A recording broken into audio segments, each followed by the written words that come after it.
Nah, sebelum kita lanjut ke materi, sebelumnya perkenalkan nama saya Hermisa, NIM 19121049. Saya dari kelas PAIS semester 6, mata kuliah Micro Teaching, dengan judul materi PAIS SMP kelas 7 semester 1, dengan judul materi Indahnya Kebersamaan dengan Sholat Berjamaah. Nah, yang selanjutnya yaitu, tahukah kamu apakah sholat berjamaah itu? Sholat berjamaah adalah sholat yang dikerjakan oleh dua orang atau lebih secara bersama-sama. Dan salah seorang dari mereka yaitu menjadi imam, sedangkan yang lainnya menjadi makmum. Nah, sholat 5 waktu yang kita lakukan sangat diutamakan untuk dikerjakan secara berjamaah, bukan sendiri-sendiri atau munfarid. Kalian perlu tahu bahwa hukum sholat wajib berjamaah adalah sunnah muakkadah, yaitu sunnah yang sangat dianjurkan. Bahkan sebagian ulama mengatakan bahwa hukum sholat berjamaah adalah fardu kifayah. Keutamaan sholat berjamaah bila dibandingkan sholat munfarid adalah dilipat gandakan 27 derajat. Dalam hadis Rasulullah, Bismillahirrahmanirrahim, Imamul Bukhari rahimahullahu haddatsana Abdullah ibn Yusuf qala akhbarana Malikun an Nafi'in an Abdullah ibn Umar anna Rasulullah sallallahu alaihi wasallam qala sholatul jama'ati tafdulu sholat al-fadhi bi 27 darajah. Yang artinya Imam Bukhari RA berkata telah menceritakan kepada kami Abdullah ibn Yusuf yang berkata telah mengabarkan kepada kami Malik dari Nafi dari Abdullah ibn Umar RA bahwa Rasulullah sallallahu alaihi wasallam bersabda, sholat berjamaah lebih utama dibandingkan sholat sendiri dengan 27 derajat. Nah, yang selanjutnya yaitu syarat sah berjamaah. Syarat sah berjamaah apabila memenuhi syarat. Yang pertama yaitu syarat pertama adanya imam, yang kedua makmum berniat untuk mengikuti imam, yang ketiga sholat dikerjakan dalam satu majlis, yang keempat sholat makmum sesuai dengan sholatnya imam. Kedudukan imam dalam sholat berjamaah sangat penting. Dia akan menjadi pemimpin seluruh jamaah sholat, sehingga untuk menjadi imam ada syarat tersendiri. Syarat yang dimaksud adalah yang pertama, mengetahui syarat dan rukun serta perkara yang membatalkan sholat. Yang kedua, fasih dalam membaca ayat-ayat Al-Quran. Yang ketiga, paling luas wawasan agamanya dibandingkan yang lain. Yang keempat, berakal sehat. Yang keenam, baligh. Yang ketujuh, berdiri pada posisi yang paling depan. Yang kedelapan, seorang laki-laki atau perempuan juga boleh jadi imam kalau makmumnya perempuan semua dan tidak sedang bermakmum kepada orang lain. Sedangkan syarat-syarat menjadi makmum adalah yang pertama, makmum berniat mengikuti imam. Yang kedua, mengetahui gerakan sholat imam.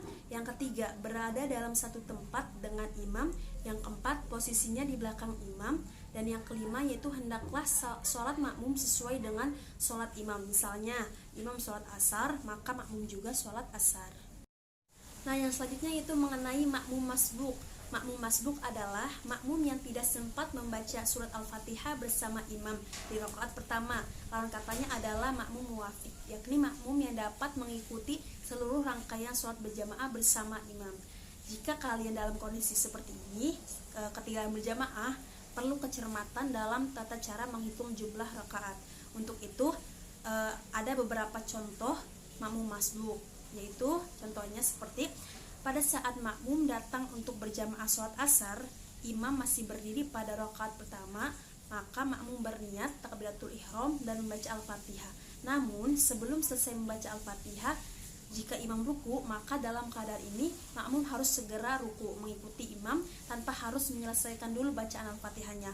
Makmum semacam ini masih dinyatakan mendapatkan seluruh rakaat bersama imam. Jadi pada saat imam menutup salat dengan salam, maka makmum tersebut mengikuti imam.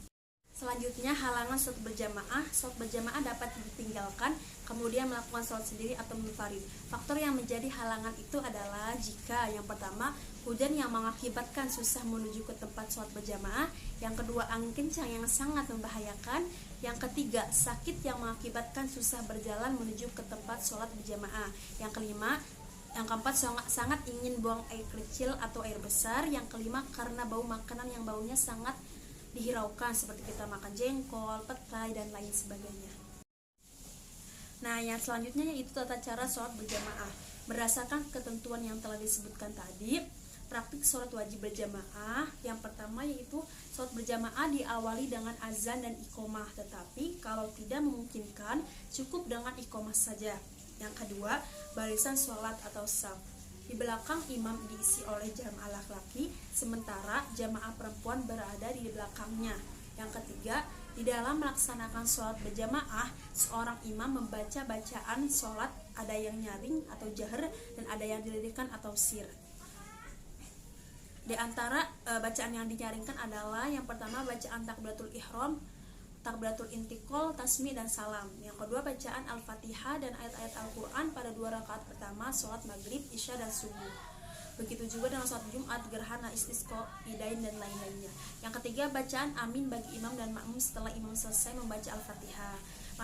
Yang selanjutnya itu yang keempat, makmum harus mengikuti gerakan imam dan tidak boleh mendahului gerakan imam. Yang kelima, setelah salam imam membaca zikir dan doa bersama-sama dengan makmum. Sikap kecintaan kepada sholat berjamaah dapat diwujudkan melalui perilaku. Contohnya seperti yang pertama, ketika masuk waktu sholat segera menuju ke masjid dan mengumandangkan atau mendengarkan. Yang kedua, ketika mendengar azan segera menuju masjid. Yang ketiga, mengajak teman-temannya untuk sholat berjamaah. Yang keempat, suka menjalin silaturahmi antara sesama di masjid. Yang kelima, senang mendatangi majlis taklim untuk menuntut ilmu agama. Yang keenam, tidak suka membeda-bedakan status sosial seseorang karena kedudukan manusia di mata Allah itu sama. Yang ketujuh, bersikap demokratis, taat kepada pimpinan selama tidak melakukan kesalahan. Apabila pimpinan salah, kita wajib mengingatkan ke jalan yang benar, termasuk di dalam taat kepada kedua orang tua dan guru. Baiklah, ini yang dapat saya sampaikan mengenai materi indahnya kebersamaan dengan sholat berjamaah pada PAI SMP kelas 7 semester 1. Semoga dapat dipahami. Cukup sekian, terima kasih. Wassalamualaikum warahmatullahi wabarakatuh.